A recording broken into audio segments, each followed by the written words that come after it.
Well, hello everyone, and welcome all to this special ZoomDub session. Hope everyone had a nice Thanksgiving holiday, and now we are ready for the winter. It gives me immense pleasure to introduce and speak with our special guest today, Krystle Veda Kaul, I guess that's the full name, on behalf of KOA, Kashmiri Overseas Association. For those of you who are new to ZoomDub, let me do a quick recap. It is a program that was conceived by KOA to talk to community members about traditions, religion, not religion as much, tradition, festivals, and and just to talk to community members who have done well and they can share their experiences with younger folks and be an inspiration. With that said, I welcome Krystle as a special guest in today's Zoomed Up. Welcome again, Krystle. Thank you. Krystle is a South Asian Indian American standing from Virginia's 10th Congressional District as a Democrat. We are proud of her achievements as a South Asian of Indian heritage. We want to talk about her journey, her hard work, and all she has achieved in the last 20 odd years. This would be really inspiring for our listeners, and especially young women who have interest in public service. Now, before we begin today's conversation, let me ask uh, KOA President Dr. Archana Kokru to introduce Krystle. Over to you, Archana. Thank you, Sanjay. Good evening to everyone. I'm joining you all from India, so it's good morning for me. Wishing you all a very happy belated Thanksgiving. Hope you all enjoyed the holiday with your families. In the spirit of the community and to celebrate the achievements of our extended Kashmiri Pandit family, we have the pleasure, as Sanjay already introduced, to you, Miss Krystle Veda Kaul. Krystle is a very accomplished young lady and a high achiever who has made a mark in public service in the United States. She has been recognized for her achievements as an Indian American who has served in the US government in various capacities. Her various accomplishments in nutshell, she is a seasoned defense and national security expert in U.S. national defense. She's a senior advisor to the National Counter Proliferation Center, an advisor to the Joint AI Center. She is an entrepreneur and runs her own business. As a former director of strategic communications at the Defense Threat Reduction Agency, Krystle demonstrated her ability to navigate complex national security communication strategies. Her leadership in this role exemplifies her dedication to safeguarding our national and ensuring the clear, effective communication of the security information. She has also served as the chief of political military intelligence night cell on the Department of Defense's ISIS crisis ground group under Secretary Austin at the U.S. Central Command. Notably, she also has contributed her expertise to the National Counterproliferation Center at the Office of the Director of National Intelligence as senior advisor. In this capacity, she has played a critical role in addressing the proliferation threats, reinforcing the security of our nation, and fostering collaborations between the intelligence agencies. Furthermore, her service as a senior advisor to the Joint AI Center underscores her forward thinking approach to tackling emerging technology related national security threats. Krystle runs a defense technology company which helps clients like disabled veterans, also women-owned companies, and she also works with large companies like Bank of uh, New York Mellon and McKinsey's. On her educational background, Krystle holds a double MA degree from Brown University and the Johns Hopkins of Advanced International Studies. Currently, she has a PhD in the Progress in Political Science at the Brown University. Krystle has visited about 70 countries while she was working for the National Defense, and she speaks 8 languages. Krystle brings a wealth of expertise in the national security, and her experience in the Congress has set her up for her current role and also her aspirations to serve in the U.S. Congress. Krystle is an inspiration for all of us, especially our young generation.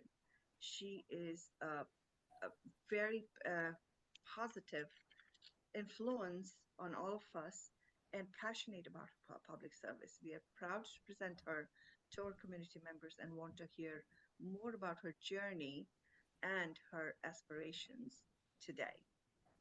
At this point, I will pass the mic back to Sanjay for a conversation which all of us will love and enjoy. Thank you, Sanjay, and thank you, Krystle. Welcome to ZoomDub. Thank you. Thank you very much, Archana. That was a wonderful summary, truly. And I had read about it, and I think you put it very nicely. So thank you for that. Indian community is really proud of you, Krystle. I can reiterate that. Your journey and dedication is definitely inspiring. And we'll talk about your public service interest and some of those things. Uh, the Department of Defense clearances, as Archana was mentioning, that's pretty amazing level of clearances that you have. Uh, Tell us a little bit about how it all started. I mean, what I'm trying to say is, were you always interested in a government or quasi-government kind of job, or it sort of evolved after college? Can you speak to that? Sure. So I was born in Long Island, New York. I lived my early years in Roslyn, and then we shifted to New Jersey for a couple of years. When I was 5, so that was 1989. The that was when my father obviously started sharing stories to me about what was going on in Kashmir, and the tension there. And as a 5-year-old, you don't have a lot of power. There's not much you can do. But I just saw in my father's eyes a lot of pain and agony and distress. And so I said, Dad, I make a commitment that I want to, stand up for Kashmiri Pandits. I want to be a voice, and I'm going to commit my studies. I'm going to commit my career to defense, to security, to really understanding these issues, and the underpinnings of it. And I was I was a child with a lot of conviction, and that led to being an adult with a lot of conviction, and I've carried through with that. So that was the inception. I'd say childhood stories, and of course, it really started with the beauty of Kashmir. And I think it's very fitting that we have snow-capped mountains behind two of you, because I every night my dad would just share accounts of how beautiful Kashmir is. It's this paradise on earth. It's this valley that's set with the lake, and talking about Pelgam and showing me photos. And so I did have a very mystified view of Kashmir, as most do, and that really did hold up when I did go 21 years later, and I lived there, which I will get to in a bit. Kashmir did not disappoint at all in terms of what I heard about it, in terms of its beauty and the richness of culture and the layers that exist there, of just like the rich cultural tapestry. And so I finished up high school in Long Island. I moved to DC, and I went to American University, studied international relations, minored in women in politics. I was a big advocate too for getting Indian Americans into politics and getting women into politics in particular. And at the time, we didn't have many inspiration. We had Bobby Jindal, but we didn't have members of Congress or people to emulate, right? And so you have to be a trailblazer. And so I made a commitment that I wanted to be the first Indian American of Kashmiri roots to enter Congress. And that was, again, something that I determined at age 19 while working on Capitol Hill. and part of this Washington Leadership Program. And then I continue that. I focus on the Kashmir conflict. I focus on the Israeli-Palestinian conflict and conflicts in general. I really devoted a lot of my papers to understanding patterns between conflicts, understanding counterterrorism, counterinsurgency, countering violent extremism, how a lot of these movements come to be at the grassroots level, and what how state actors act with non-state actors. So there's a lot of theory behind it, and a lot of comparative conflict research that you do because I was focused on peace and conflict resolution. And I went to Johns Hopkins. There I studied conflict management. Again, I had a South Asia, Middle East focus, and I did a lot of my focus on Kashmir conflict and the Israeli-Palestinian conflict. And then at Brown, I was a comparative political scientist, and I followed through it again, South Asia, Middle East, and there I lived. I lived in Kashmir, and as I said, it was really beautiful. I mean, just Kashmir has been a seat of religions, seat of languages, of culture, and a very unique culture. I think that it's a mountainous culture, right? It is one that where you have such a rich history in terms of just the Sufi mystics that are there, the Rishi Pandits, and being able to see even just the traditional attire, right, that exists in Kashmir. Right? It is just such a different feeling. It's a very different notion than being in other parts of India. And I think that that's something that many Kashmiris do feel when they go there. You could be a tourist, or you could be an Indian, you could be Kashmir. I think you see that when you go around, and just seeing the houseboats, on the lake. It just lives up to all of the to the childhood stories that I had in mind, and I really got to explore all the dynamics there. There's nothing like that kind of experience. I've been back a few times after, and explored Ladakh, which also has, again, it's very Buddhist. It has a very different culture. Going to Gulmarg, going to Pahalgam, going to Shopian, going to Sopur, going to Safapur, which is where my father's originally from, to seeing the Shivling right next to Manaspa Lake, which is the deepest lake in Asia. All of these things really gave me a much better understanding of Kashmir and what, again, the fabric that makes it what it is. And yes, as you mentioned, my career has been with the Department of Defense. I spent years with, nearly 2 decades working with different agencies. As you mentioned, Central Command, where I led a crisis cell when we were at war with Syria, Iraq. I served under Secretary Austin. I later was a senior government official. I was a GS-15 with when I was a director working with Secretary Mattis. So I got the opportunity to serve with 2 secretaries of defense. And yes, I worked in a very classified setting. So I moved away from the think tanks where I worked, which was Center for Strategic International Studies, South Asia Center, the Woodrow Wilson International Center for Scholars, their dialogue department, Carnegie Endowment for International Peace. And there I sat on many panels talking about Kashmir. I wrote prolifically about Kashmir and U.S.-India relations and Indian American issues. But when I entered the classified space, when I entered the Department of Defense, I obviously was not permitted to do that anymore. I couldn't publish my findings from my doctoral work. I couldn't speak. It's not, you can't hold a clearance and then also be in these kind of public academic forums. So, but I did that in a classified setting. I was still an advocate for Indian Americans. I was an advocate for pushing the bar on U.S.-India defense relations. I brought a lot of cultural nuance and understanding to what was going on in the Kashmir conflict for many years. And I think that I was able to really make a lot of headway in doing that. Now, you're not going to find research and articles and information on the internet about that, but that's because naturally it's sensitive and it's behind the scenes. But I think being a representative is a big deal. There's nothing greater than representing your community in a space where your community is not represented, and that would be that intelligence defense intelligence space.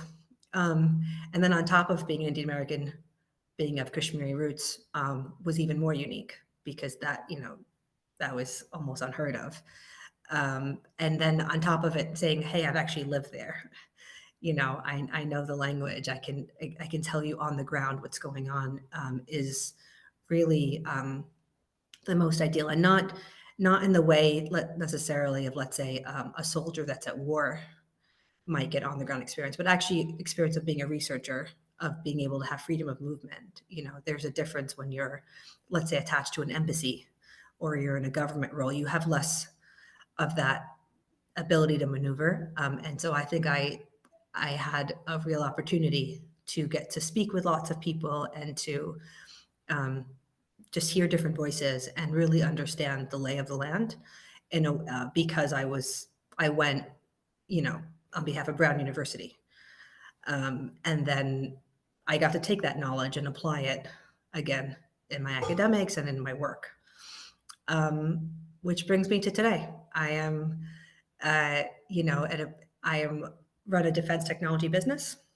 I help a lot of technology firms, like Dr. Cochran mentioned, women-owned, disabled veterans, many Indian American companies, many IIT-run companies get defense contracts, small, medium to very large scale. Intel Corporation is one of my clients. I also teach at MIT currently. And I have had this passion to serve for nearly 22 years. So it started at a young age, and now I'm, which has led me to today. So, there are a lot of things you mentioned, and I think I knew some of that, but I did not know that you lived in Kashmir. So I have a question, but I'm Sure. going to, talk about the public service question after this question. So can you speak to which years were those when you lived in Kashmir, and what are the memories? It is 90s or 2000? Because it seems to me it's quite recent. Yeah, I lived there in 2011 for a few months. That's Okay. when I was doing my doctoral fieldwork. And I have been back again 3 times. So I was back again in 2014, in 2017, and I was there just in about 2 months back. That is incredible. Archana, 2011 must have been a tough time, right? I don't remember people visiting Kashmir in 2011, correct? No, 2011 still was a very tough time in Kashmir in regards to the militancy, yes. Yeah, And I don't think very many Kashmiri pundits would yeah, have visited. It was mostly the army, you know, yeah. Yeah. that was the Um, background.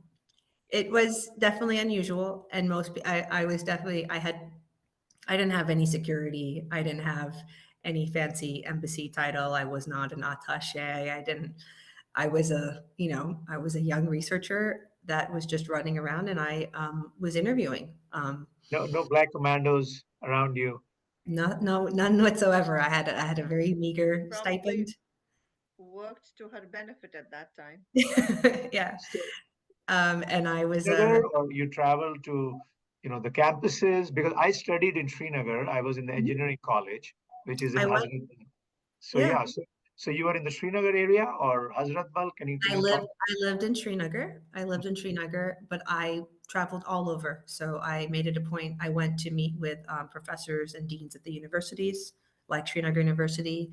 Ah, I was part of conferences. I met with uh, all the key stakeholders, Omar Abdullah, Mufti Mehbooba, Gilani, Yazid Malik. I mean, Sajid Lone, like people who were, uh, in power. And and then I met with, for example, the Kashmiri Panchayat organization there. So they're an organization that they monitor all the Kashmiri pundits that are there. wow. And I actually traveled. So I got a registry of Kashmiri Pundit names. They have a book that they publish, and there were at the time there were 8,006, and so I just randomly selected names, And then I took an auto and I went to these people's houses and knocked on the door, and they had me in. We had kava. They told me their stories. They were all very gracious. Many of them, their last name was Kaul, right? Because that's a very common last name. But I said, I want to do this. And I did a random selection in this, booklet I had of these names. And everyone was just very open to speaking. Obviously, many spoke to, they communicated in Hindi or Urdu, but they shared their stories with me. And so I just captured all of this in transcript. Fascinating. I had about 400 pages of transcripts of just, Wow. again, interviews. I went to Jammu, I went to Nagrota and Perku refugee camps as well. I Wow. sat refugees there, and they shared, that they get half a kg of rice, a week, and their story. So I really got a breadth of information from everyone I met, and I made sure to go to lots of different cities and small towns and different regions. So it's not just Srinagar, but also going to Ladakh was important. Going to Jammu was important. So going to all the different areas is, I think, is critical, especially just, again, as a very neutral, objective researcher. It's important to do that from an academic standpoint. You can't Incredible. Mm. you can't be biased in that way or just have one demographic. It has to be Yes, comprehensive. yes. I mean, we should have a different session just for that. I don't know whether we can cover this I agree. in, I agree. because this is so incredible. I don't know many people who travel and spend so much time in 2010, 11, 14. I mean, now everybody's going. All my friends are going, and that was a very different time, different era. It was. Absolutely. Well, I can say this much. What was interesting for me was that, obviously, so I traveled there, and, again, you don't need a special permit to go to Kashmir, right? I flew to Delhi, I flew to Srinagar, and then I was living there. But all these people that I interviewed, whether it be it uh, Naeem Akhtar or like Sajid Lone or these folks from the PDP or whichever party, they said they had never been interviewed before. This was Wow. unheard of. They not by forget Kashmiri, but they had never seen anyone come to sit and take an interview for a PhD. That was like it was it. I sort of developed this notoriety because every people started calling me and saying, you have to take my account and you have to take my account. And so I got, I built up so much momentum in a short time because it was really a big deal. I think people were very It touched. is. And I think it was even more of a big deal because I was a pundit. I didn't hide it. I was Your very, last name would not hide it, right? So yeah, I'm Krystle Kaul. People know Kaul, they know I'm a pundit. And it was really fascinating. People were really fascinated to see a pundit come back and to take on this yeah. endeavor to actually take all these accounts and then to go back and to write a thesis on Well, all these findings was pretty. one thing I can promise you, if I'm in DC ever in that area, I'll definitely meet you and talk about this For because sure. I want to know what they were thinking. And Absolutely. I have all the transcripts. I have my paper. Absolutely. Yeah. Again, I would have loved to publish my paper. However, because I left the program, I got the master's in the Brown, but because I left and I activated my clearance, I was under restrictions from actually publishing because of course you can imagine the region where I was in and all the interviews I took, I was precluded from doing so. But yeah, I think that information was really valuable, and being able to at least come back and present it to Brown and apply the theoretical framework with the actual primary source data was really special. it is truly special. It is primary, and some point maybe we'll figure a way to talk about whatever you can, or whatever you can share, maybe in a private lunch or dinner or whatever. So Definitely. changing gears. So we understand your background, we understand your love and affinity and understanding of Kashmiri cause. Very, very clear to me. I did not know that so much about this. How did you sort of think about now the new the next phase in your career, public service? I know you kind of alluded to it a little bit. So this was, I know without going into too much, details, but I think the county you represent, we have a lot of friends there. There's a lot of South Asian diaspora. in your neck of the woods, just like in New Jersey. So how did it all sort of come about, and what makes you feel that you can do it? If you can talk. Sure. So yeah, so where I am today, I am running for Congress in Virginia District 10. District 10 includes Loudoun County, Rappahannock County, Prince William County, Fauquier County, Greater Manassas, and parts of Fairfax County, which is Ashburn, Sterling, Chantilly, Dulles, Leesburg, Manassas, Warrenton, a little sliver of Fairfax. As you're right, it is a very heavy Indian American population, especially in Ashburn, where I live.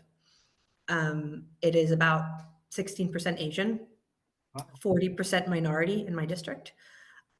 They've never had a person of color ever come in as a member of Congress. And right now it's an open seat. So there is no incumbent. And I would say predominantly in the district, it's twofold. So one is there's definitely an appetite for a person of color, and particularly someone Asian American, Indian American in particular, and an appetite for an Indian American female. Right, they're very female friendly here. We've had for the past nearly decade has been female representatives, from Representative Barbara Comstock to Representative Jennifer Wexton, who've served very honorably and with great popularity. And the second thing is the predominant work in this district is defense. This entire district runs off of the U.S. Defense Industrial Base. Wow. People here are defense contractors, first and foremost. They are military, they're veterans, or they're small business owners with defense contracts. That is the bread and butter of what moves this district. And the median age here is 38. So, appealing to both the youth demographic and appealing to obviously the defense workers who are here. That is where I think my story is the most relatable. I've walked in their shoes. So I have obviously had this passion of service from a young age, which I've committed through. I have served in the Department of Defense for most of my career, and I follow a path of several members. So there's several members of Congress that are called National Security Democrats. There's about 9 of them. You might have heard of Abigail Spanberger. She's running for governor of Virginia in particular. She used to work for the CIA. So several of these, people, like they come from that same background that I come from, defense and security. There's, for example, Representative Will Hurd is one example. He was a collector in the CIA for a decade, and he became a member of Congress in Texas. So there is a path for people with my background that carved out in Congress, and in particular in Virginia. If you know Virginia, Virginia is where the Department of Defense is housed, from the Pentagon to nearly, every Beltway agency is here. The intelligence agencies, bases are here. All the defense prime contractor headquarters, they're peppered across Virginia, in particular District 10. So I have worked in this area. I've served here for nearly 2 decades. Even in my early 20s, when I was living in DC, I was always commuting out to Virginia, because this is where all the activity is. This is where all of the offices lie.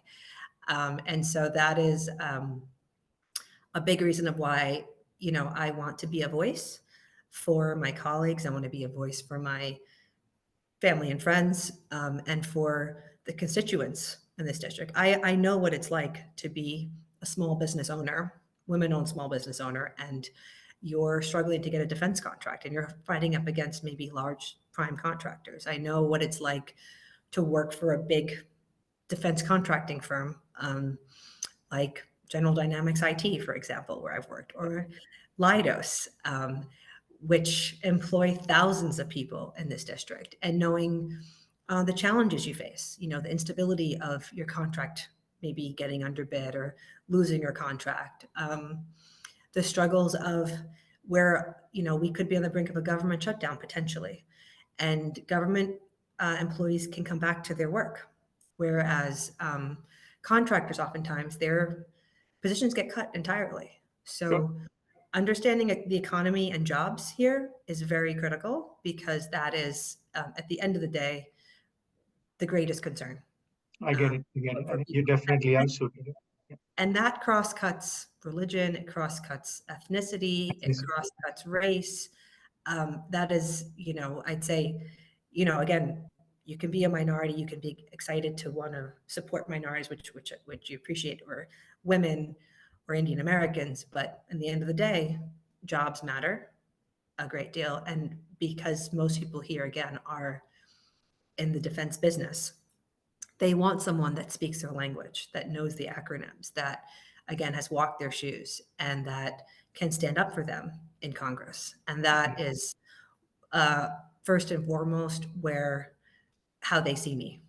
I think it's I think they see me first and foremost as Krystle Kaul, who is one of us, who Yeah. is from the defense field, and she understands our struggles. Um, and then they might see, okay, you know, she's a woman or she's an Yeah. Indian No, no, American, and you're then, right. You're right. You're right. but that is what I think is important. You need to be relatable, and you need to have aligned values. I It's understand. important Yeah. to vote for a candidate where you align your values, because I think issues change. Your issues today will be different next year and the year after, and second or third term, fourth term. But if your values align with a candidate, that is where um, you should support. And I am someone who is very pro national security, obviously, pro defense. I think right now we live uh, in times where there's obviously heightened tensions, and we need a leader to stand up who has the background and, again, the cultural nuance and the on the ground experience in South Asia, in the Middle East, in understanding conflicts and understanding counterterrorism and the intricacies, to be able to lead. And I think that's something that's on the hearts and minds of many Americans, in particular Virginians, and Right. definitely with District 10 voters. That's something very. That's definitely. I agree, and I understand now, and I think it's a great position to be in, or a great spot to be in, because you understand them, you live there, you walked in their shoes, all of it. And then being an Asian woman and woman of Asian of person of color, like you mentioned, so all these sort of, it's a perfect fit, if you will, to understand and represent the people. So good luck with that. I mean, definitely we wish you.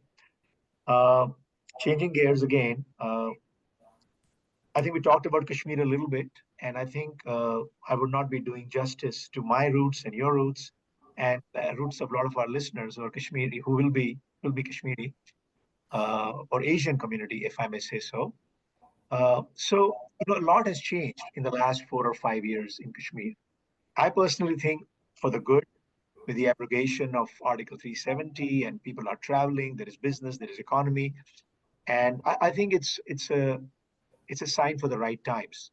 At least Hindus and Pandits feel a lot more safer to travel, to visit for extended periods of time. But I also feel in the United States sometimes the narrative, or the discussion in the circles of power, if you will, is still one-sided. Do you feel the Kashmir story is not, how should I say it correctly, not truly known to people in DC or Congress? And if it is not, what are your thoughts? How would you make it more, I mean, we are all, part of the same sort of pool, and our fathers or grandfathers live there, and it's a classic situation where they don't have a home there. So that's not known to a lot of people, right? So you want to speak to that? Absolutely.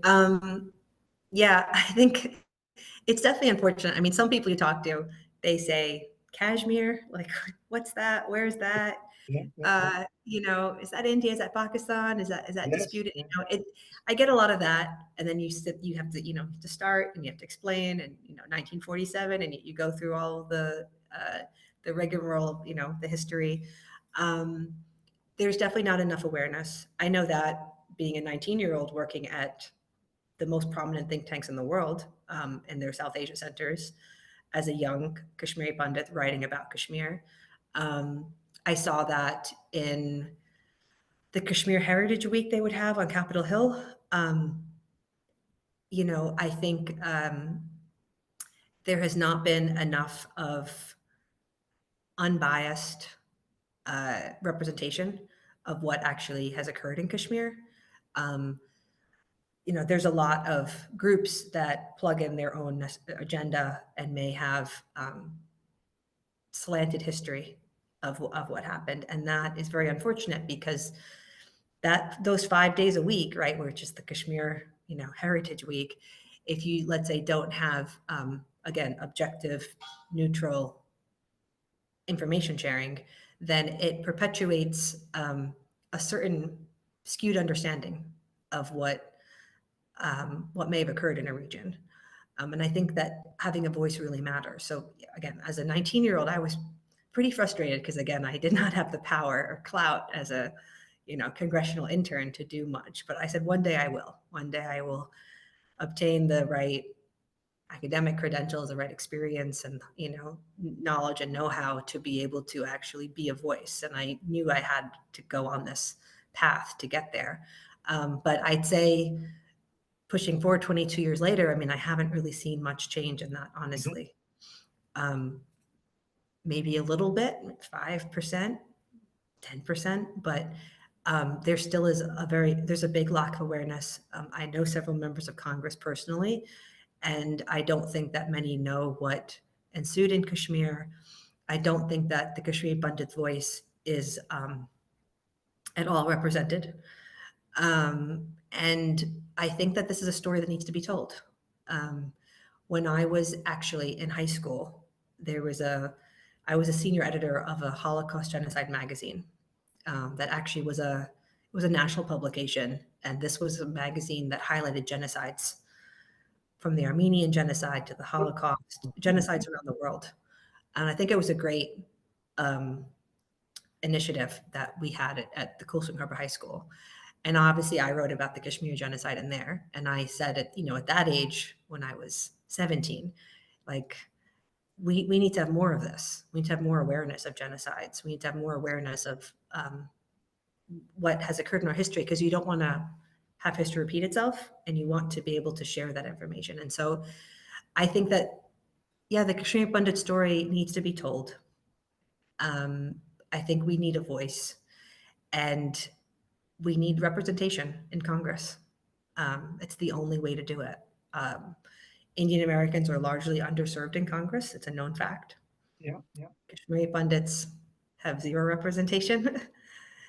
I don't believe even a Kashmiri Pandit has ever run for Congress in history. So I'm the first Kashmiri Pandit to ever put my hat in the ring and to run for U.S. Congress, and I do so proudly. I'm not someone that shies away from my culture and my heritage at all. I've held true to that since I was a young child, and I've held true to that commitment I made to my father since I was 5, that I would do this and commit to it. And my dad, at 5, he looked at me, and I said it with very intense eyes, and I think, and now he sees it. He sees that she has really followed through with her word, and that is something that people who know me know that is what I always stand by. And those who've known me for a decade or 2 decades, or or more, know that to be very true. I will stand up for my values. I will stand up for my community. I will create a voice. I wouldn't, if elected, this would be one thing that I definitely would be committed to do, is to share the Kashmir Pandit story. I think it's a powerful story. I think it needs to be told. And there are definitely channels and avenues to do so on certain committees in Congress, and with certain initiatives. And to do that, I need the backing and the support, obviously, from the community. Yeah, and definitely, I mean, you will have support of the community in every which way that you can think of. And I just don't want to even restrict it to Kashmiri Pandit. I would say there was a large Sikh population. There used to be a large Sikh population in Kashmir. So Absolutely. it's just not a Pandit story. I mean, I try to tell everybody, every other community has been pretty much asked to leave, or there's no safety in every which way you look at it, right? So it's a larger story, but I think Kashmiri Pandit gets the limelight, but everybody had to leave. There were Punjabi families and Sikh families, everybody had to leave. And Pandits were probably the largest community, so they left lock, stock, and barrel. So it is so true and so touching and painful. Absolutely, yes. And I mean, I should also, I am half Punjabi too. I am part Sikh as well. And so I'm a proud Hindu, but I'm a proud Sikh. And you're absolutely right. The atrocities, what happened to the Sikhs there is definitely a story to be told. It's all comprehensive.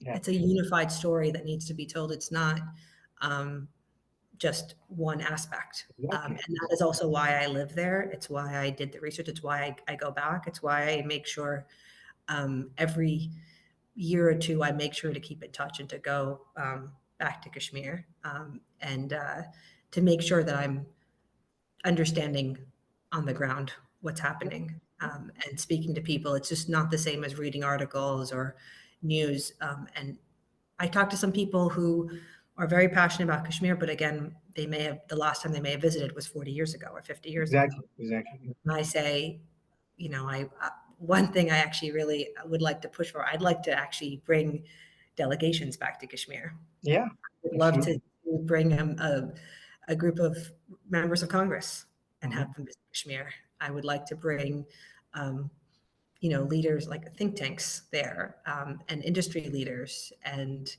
World Bank UN officials. I'd like to, start a program where I can bring different groups in the same way I think you see in Israel. I think it's really great, and I Mhm. think we can Learn do that them. here, and we can learn. We can have people really learn about uh, all the different aspects of Kashmir, from the culture to the heritage to the history to the politics to what makes Kashmir so great. And I think um, that would be something I really would push for.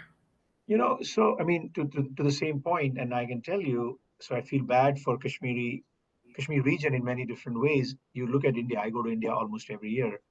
I'm myself an entrepreneur, so we have some activities in India.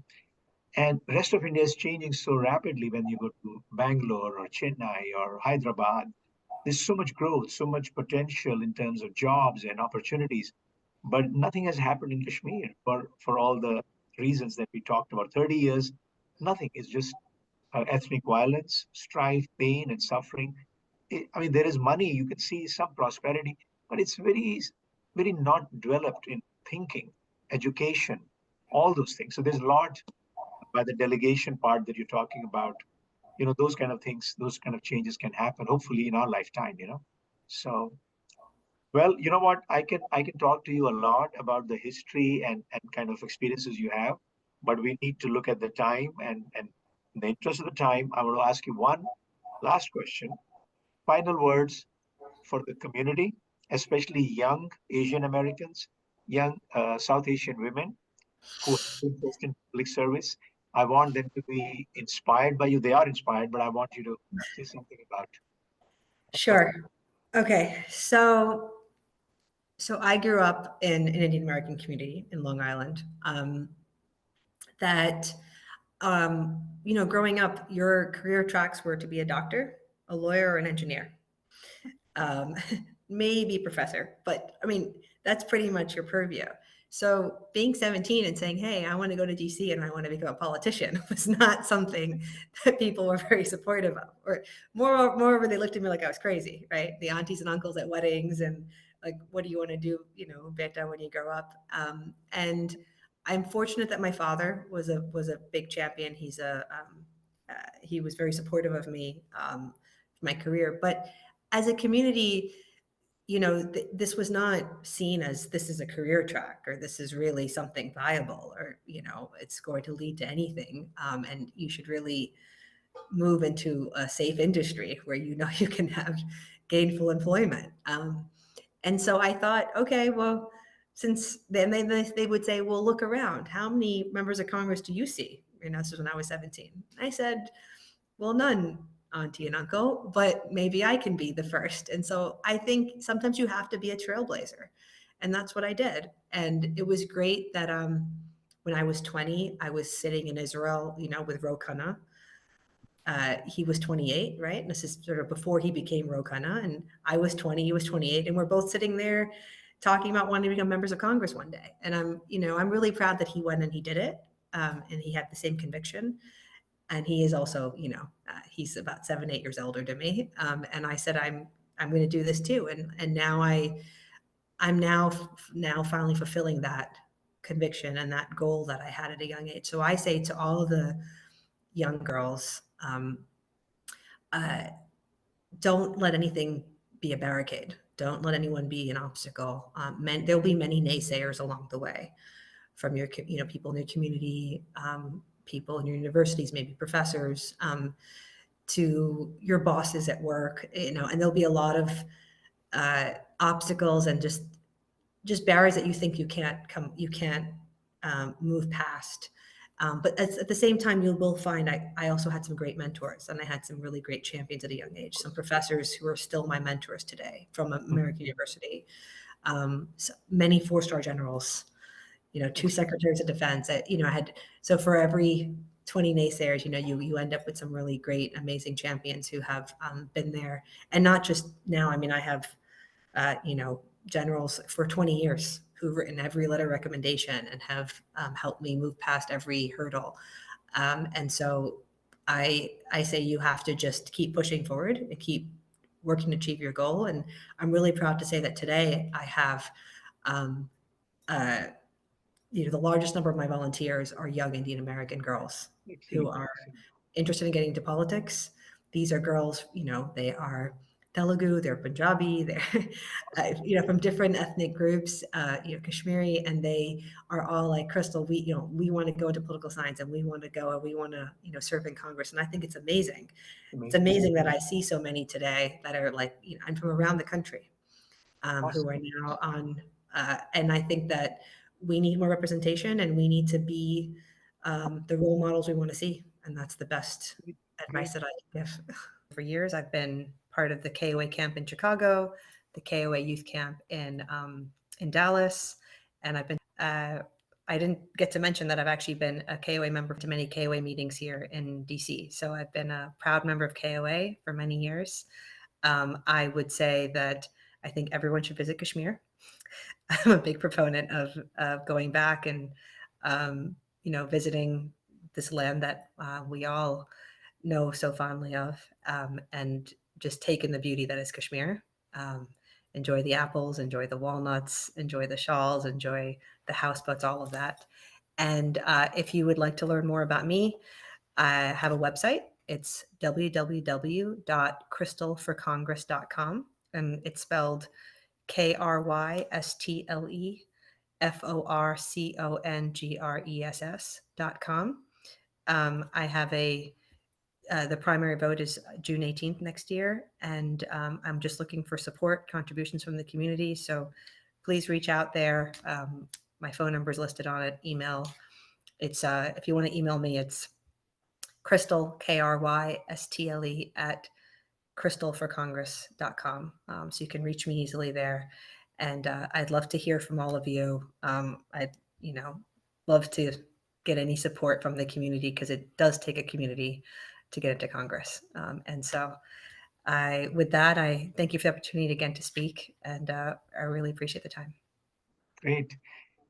Well, I want to definitely thank you for your time on behalf of KOA and ZoomDub.